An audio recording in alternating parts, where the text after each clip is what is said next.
ભરૂચના સાંસદ મનસુખભાઈ વસાવાએ ધારાસભ્ય ચૈતર વસાવાના જામીન રદ થતા સોશિયલ મીડિયામાં પોસ્ટ મૂકીને ચોખવટ કરી હતી। આમ આદમી પાર્ટીના આગેવાનો તથા કાર્યકર્તાઓને જણાવવાનું કે ચૈતરભાઈ વસાવા અને સંજયભાઈ વસાવા વચ્ચે પ્રાંત કચેરીમાં પ્રાંત અધિકારીની ઉપસ્થિતિમાં ચાલુ બેઠકમાં ઝઘડો થયો, જેના કારણે સંજયભાઈએ ચૈતરભાઈ ઉપર પોલીસ સ્ટેશનમાં ફરિયાદ કરી અને ફરિયાદના આધારે ચૈતરભાઈની ધરપકડ કરાઈ હતી। નર્મદા જિલ્લા આમ આદમી પાર્ટીના ઉપપ્રમુખ દેવાભાઈએ જે પ્રકારનું સ્ટેટમેન્ટ આપ્યું કે પાડિયા અને ધાડિયા લઈને આદિવાસીઓ ઉમટી પડશે, જેના કારણે કોર્ટે ચૈતરભાઈના જામીન રદ કર્યા।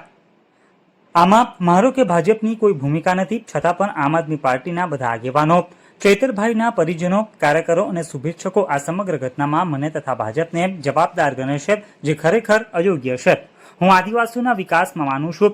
આવી રીતે કોઈની સાથે લડાઈ ઝઘડા કરવાથી તો આદિવાસીઓનો વિકાસ રૂંધાય છે, સાથે જ વ્યક્તિ વિકાસ પણ રૂંધાય છે। તેથી કોઈના ઉપર આક્ષેપબાજી કર્યા વગર કાનૂની લડાઈ લડો, એમાં જ બધાનું હિત છે। એલફેલ મીડિયામાં ગમે તેના ઉપર આક્ષેપ મૂકી અમને ખોટા સાબિત કરવાના પ્રયાસ કરશો તો ઈંટનો જવાબ પથ્થરથી આપવામાં આવશે। મેં મારી જિંદગીમાં ખોટા પૈસા કમાવા શક્તિ વેડફી નથી। મારો વર્ષોથી એક જ ધ્યેય છે કે પ્રજાની અને દેશની સેવા કરવી।